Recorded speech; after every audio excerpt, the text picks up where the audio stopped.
आज का टॉपिक है भारत एक परिचय। आज हम लोग भारत के बारे में जो भी महत्वपूर्ण प्रश्न उसको देखेंगे। तो पहला प्रश्न है, भारत की स्थिति कैसी है।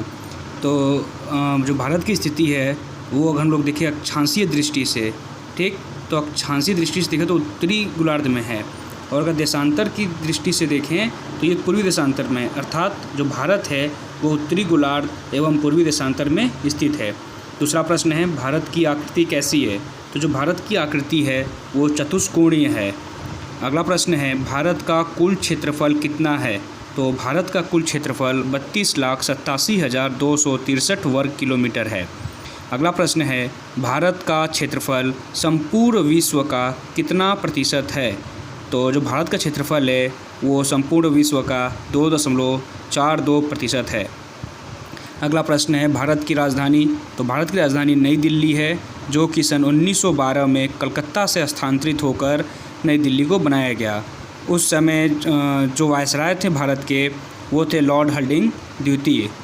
अगला प्रश्न है, सर्वाधिक बोले जाने वाली भाषा कौन सी है। तो इसका सही उत्तर होगा हिंदी। भारत में हिंदी सर्वाधिक बोले जाने वाली भाषा है। भारत की सबसे बड़ी जनजाति कौन सी है। तो भारत की सबसे बड़ी जनजाति गौड़ जनजाति है, जो कि मध्य प्रदेश में निवास करती है। अगला प्रश्न है, क्षेत्रफल की दृष्टि से विश्व में स्थान, मतलब भारत का कौन सा स्थान है। क्षेत्रफल की दृष्टि से भारत का विश्व में चौथा स्थान है। तो इसका सही जवाब होगा 7वां स्थान है। अगला प्रश्न है, जनसंख्या की दृष्टि से भारत का विश्व में चौथा स्थान है। तो दूसरा स्थान है, पहला स्थान चाइना का है। अगला प्रश्न है, विश्व जनसंख्या का भारत में कितना प्रतिशत निवास करती है। तो जो पूरी जनसंख्या है, पूरे विश्व की जनसंख्या का 17.5% जो जनसंख्या है वो भारत में निवास करती है। अगला प्रश्न है, भारत का अक्षांशीय विस्तार कितना है। तो जो भारत का अक्षांशीय विस्तार है वो 8 डिग्री 4 मिनट से 37 डिग्री 6 मिनट उत्तरी अक्षांश है। अगला प्रश्न है, भारत का देशांतरीय विस्तार कितना है। तो भारत का देशांतरीय विस्तार 68 डिग्री 7 मिनट से 97 डिग्री 25 मिनट पूर्वी देशांतर है। अगला प्रश्न है, उत्तर से दक्षिण में भारत का विस्तार कितना है। तो भारत का उत्तर से दक्षिण में विस्तार 3,214 किलोमीटर है। और अगर आपसे पूछे कि भारत का पूरब से पश्चिम में विस्तार कितना है तो 2,933 किलोमीटर है। अगला प्रश्न है, सबसे पूर्वी बिंदु, यानी भारत का सबसे पूर्वी बिंदु कौन है। तो इसका सही जवाब होगा वालांगू, जो कि अरुणाचल प्रदेश में है। चूँकि अरुणाचल प्रदेश भारत का सबसे पूर्वी प्रदेश है, ठीक है, और वालांगू उसी का एक छोटा सा गांव है जो कि भारत के अंतिम सीमा पर पड़ता है। तो पूछे अगर प्रश्न कि सबसे पूर्वी बिंदु कौन सा है भारत का, तो वालांगू, जो कि अरुणाचल प्रदेश में पड़ता है। अगला प्रश्न है, सबसे पश्चिमी बिंदु कौन सा है। तो आप लोगों ने अभी देखा, सबसे पूर्वी बिंदु है वालांगू, जो कि अरुणाचल प्रदेश में है, और सबसे पश्चिमी बिंदु है सर क्रीक, जो कि गुजरात में है। कहीं कहीं सर क्रीक न देकर गौर माता देता है, ठीक है, तो याद रखिएगा सर क्रीक या तो गौर माता दोनों कहाँ है, गुजरात में ही है। नेक्स्ट क्वेश्चन है, भारत का सबसे उत्तरी बिंदु कौन सा है। तो याद कर लीजिएगा इंदिरा कौल, ठीक, क्या इंदिरा कौल भारत का सबसे उत्तरी बिंदु है, जो कि कहाँ पड़ता है, J&K में।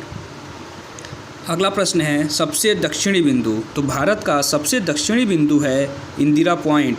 उत्तरी कौन सा था, इंदिरा कौल, और दक्षिणी कौन सा है, इंदिरा पॉइंट। इसको आप आराम से याद कर सकते हैं। जब भी हम मोबाइल लेते हैं, ठीक, कॉल करते हैं तो कहाँ लगाते हैं, सिर के पास, यानी कान में, यानी सबसे ऊपर लगाते हैं। तो सबसे उत्तरी बिंदु यानी सबसे ऊपर क्या है, तो इंदिरा कौल, और सबसे नीचे क्या होगा, पॉइंट, यानी इंदिरा पॉइंट। तो उत्तर में इंदिरा कौल और दक्षिण में इंदिरा पॉइंट, ठीक है। अगला प्रश्न है, सबसे दक्षिणी बिंदु। तो बताया मैंने सबसे दक्षिणी बिंदु क्या है, इंदिरा पॉइंट, जिसको कि पिग्मेलियन पॉइंट भी कहते हैं और पार्सियन पॉइंट भी कहते हैं। तो तीनों याद रखिएगा, इंदिरा पॉइंट, पार्सियन पॉइंट या पिग्मेलियन पॉइंट। कहाँ पड़ता है, तो यह निकोबार द्वीप समूह में पड़ता है। अगला प्रश्न है, भारत का दक्षिणी बिंदु की भूमध्य रेखा से दूरी कितनी है। जो भारत का दक्षिणी बिंदु है, इंदिरा पॉइंट या पिग्मेलियन पॉइंट या पार्सियन पॉइंट, इसकी दूरी भूमध्य रेखा से कितनी है। तो याद कर लीजिएगा 876 किलोमीटर। कितना, 876 किलोमीटर। अगला प्रश्न है प्रायद्वीपीय भारत, ठीक है, यानी भारत की जो मुख्य भूमि का दक्षिणी नोक है, यानी जहाँ पर भारत की मुख्य भूमि समाप्त होती है दक्षिण में, उसका जो है दक्षिणी नोक जो है उस अंतिम पॉइंट को क्या कहते हैं, तो उसको कहते हैं कैप कैमरून। अगर आपसे पूछे प्रायद्वीपीय भारत का सबसे अंतिम नोक कौन सा है या सबसे दक्षिणी नोक कौन सा है, तो कैप कैमरून होगा, जो कि कन्याकुमारी में पड़ता है। कन्याकुमारी किस राज्य में है, तो तमिलनाडु में है। ठीक, कैप कैमरून कन्याकुमारी में, कन्याकुमारी कहाँ, तमिलनाडु में। अगर आपसे पूछे कि सबसे दक्षिणी बिंदु, तो इंदिरा पॉइंट। अगर पूछे मुख्य भूमि का अंतिम बिंदु, तो कैप कैमरून। अगला प्रश्न है भारत में द्वीपों की कुल संख्या कितनी है, तो भारत में कुल 247 द्वीप हैं, जिनमें कि 204 बंगाल की खाड़ी में हैं और 43 जो हैं वो अरब सागर में हैं। ठीक, अगला प्रश्न है लक्षद्वीप में द्वीपों की कुल संख्या कितनी है, तो लक्षद्वीप में कुल 36 द्वीप हैं। अगला प्रश्न है भारत के स्थल सीमा की कुल लंबाई कितनी है, तो भारत के स्थल सीमा की कुल लंबाई 15,200 किलोमीटर है। अगला प्रश्न है भारत के तटीय भाग की कुल लंबाई कितनी है, तो भारत के तटीय भाग की कुल लंबाई 7,516.5 किलोमीटर है। अगला प्रश्न है भारत की मुख्य भूमि के तटीय भाग की लंबाई कितनी है, तो इसका सही जवाब होगा 6100 किलोमीटर, यानी 6100 किलोमीटर। अगला प्रश्न है भारत का भारतीय मानक समय यानी इंडियन स्टैंडर्ड टाइम IST कहाँ से गुजरती है और कितने देशांतर से गुजरती है, तो इसका सही जवाब होगा 82.5 डिग्री पूर्वी देशांतर रेखा है ये, ठीक है, जिसको कि हम अपना मानक समय मानते हैं, और यह इलाहाबाद के मिर्ज़ापुर से गुजरती है। एक बात और जान जाइए कि जो ये 82.5 डिग्री जो पूर्वी देशांतर समय रेखा है अपने भारत की, यह भारत के कुल 5 राज्यों से होकर गुजरती है। ठीक, अगला प्रश्न है भारतीय मानक समय तथा ग्रीनविच समय के बीच अंतर है, जो इंडियन स्टैंडर्ड टाइम है उसमें और जो GMT है उन दोनों के बीच में कितने घंटे का अंतर है, तो 5.5 घंटे का अंतर है, यानी भारत का जो समय है वो 5.5 घंटे क्या है, आगे है। अगला प्रश्न है राज्यों की कुल संख्या कितनी है भारत में। ठीक, तो पहले 29 थी, लेकिन अब जम्मू और कश्मीर को राज्य की श्रेणी से हटा दिया गया है, अब उसे बना दिया गया है UT, तो वर्तमान में एक घट गया, तो कितने हो गए, 28 राज्य हैं। और केंद्र शासित प्रदेश की बात की जाए तो पहले 7 थे, लेकिन जम्मू कश्मीर और लद्दाख को भी UT बनाया गया तो 9 हो गए, लेकिन दादर नागर हवेली और दमन एवं दीव को मर्ज कर दिया गया, एक साथ मर्ज कर दिया गया, तो अब कितने हो गए, टोटल 8 हो गए। 7 से 9 हुए, फिर 9 से फिर एक घट गया तो 8 हो गए, तो 28 राज्य और 8 केंद्र शासित प्रदेश। अगला प्रश्न है सर्वाधिक राज्यों की सीमा को छूने वाला राज्य कौन सा है, तो वो है उत्तर प्रदेश, जो कि 8 राज्यों को टच करता है। अगला प्रश्न है समुद्र तट से लगे राज्यों की कुल संख्या कितनी है, तो कुल 9 राज्य ऐसे हैं जो कि समुद्र तट से लगते हैं। अगला प्रश्न है हिमालय को छूने वाले राज्यों की संख्या कितनी है, तो भारत के 10 ऐसे राज्य हैं जो कि हिमालय को छूते हैं।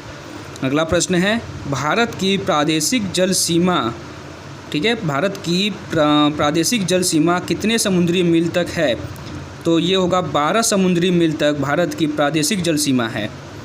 अगला प्रश्न है एक समुद्री मील कितने के बराबर होता है, तो एक समुद्री मील 1.852 किलोमीटर के बराबर होता है, लगभग में 2 किलोमीटर के। अगला प्रश्न है भारत के मध्य से गुजरने वाली रेखा कौन सी है, तो भारत के मध्य से गुजरने वाली रेखा है कर्क रेखा। कर्क रेखा भारत के 8 राज्यों से गुजरती है। कौन कौन से राज्य, गुजरात, राजस्थान, मध्य प्रदेश, छत्तीसगढ़, झारखंड, पश्चिम बंगाल, त्रिपुरा और मिजोरम। इसको याद करने के लिए आप एक ट्रिक याद कर सकते हैं, मित्र पर गमछा झार। मित्र में मी का मतलब मिजोरम, त्र का मतलब त्रिपुरा, पर मतलब प मतलब पश्चिम बंगाल और र मतलब राजस्थान। गमछा में ग का मतलब गुजरात, म का मतलब मध्य प्रदेश और छा का मतलब छत्तीसगढ़, और लास्ट में जो बचता है झार, तो झार मतलब झारखंड। मित्र पर गमछा झार।